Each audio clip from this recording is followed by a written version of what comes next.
Bonjour, je m'appelle Carla Mejia et aujourd'hui, nous avons discuté d'un sujet très controversé. Nous parlerons de l'euthanasie. Avant de commencer, qu'est-ce que l'euthanasie?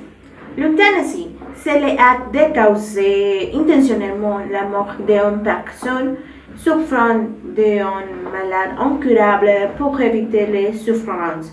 Et avec cette définition, je suis favorable à la pratique de l'euthanasie et voilà mes raisons. Premièrement, il offrait une alternative aux patients en phase terminale qui souffraient beaucoup. Et c'est aussi un moyen de mettre fin à la souffrance des proches. Une autre raison est que c'est une alternative au traitement long et coûteux quand on sait que le résultat final sera la mort. Un autre point, c'est le respect de l'autonomie du patient. Et si chaque individu c'est le propriétaire absolu de sa vie, cela n'a aucun sens que nous pouvons décider quand nous voulons mourir. Et les personnes souffrant du malade en phase terminale simplement en droit de considérer lorsqu'elles croient elles-mêmes que leur vie n'est plus digne et terminer leur existence de manière digne en évitant les souffrances. Parce qu'une vie ne peut être vécue, elle n'est pas privilégiée, mais plutôt une punition.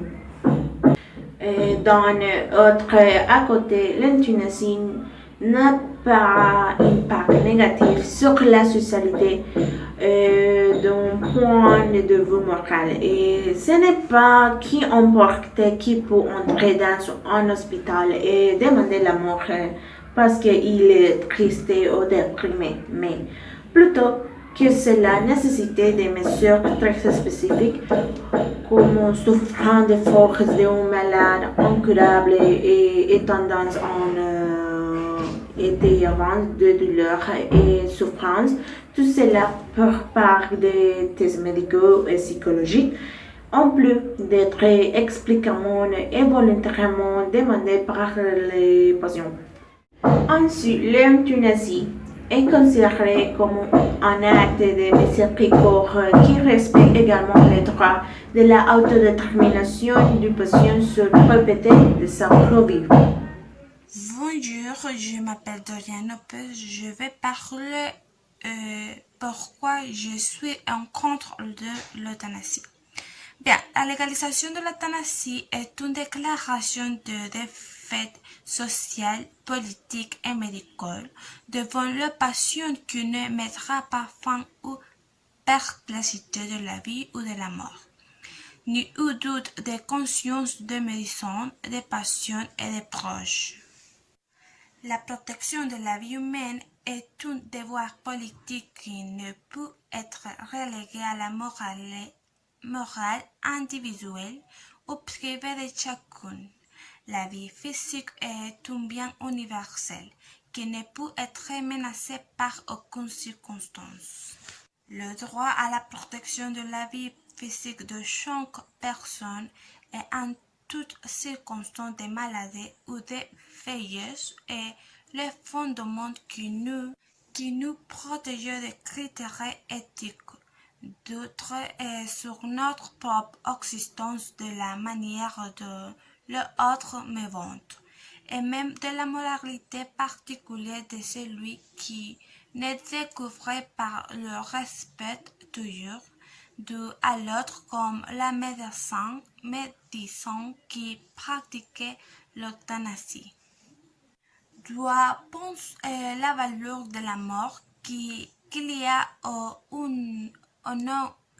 élément de pression sur les plus faibles en réparant une injustice et nous créons un problème plus grand.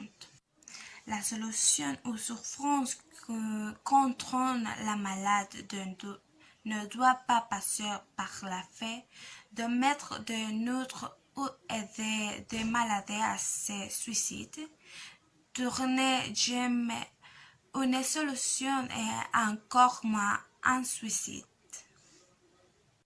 La défi sociale et médicale réside dans le développement d'une médecine palliative et efficace qui admet la souffrance de l'être humain et qui cherche à contrôler la douleur et à soulager la souffrance. Eh bien, c'est tout pour aujourd'hui. Merci pour votre attention. À bientôt.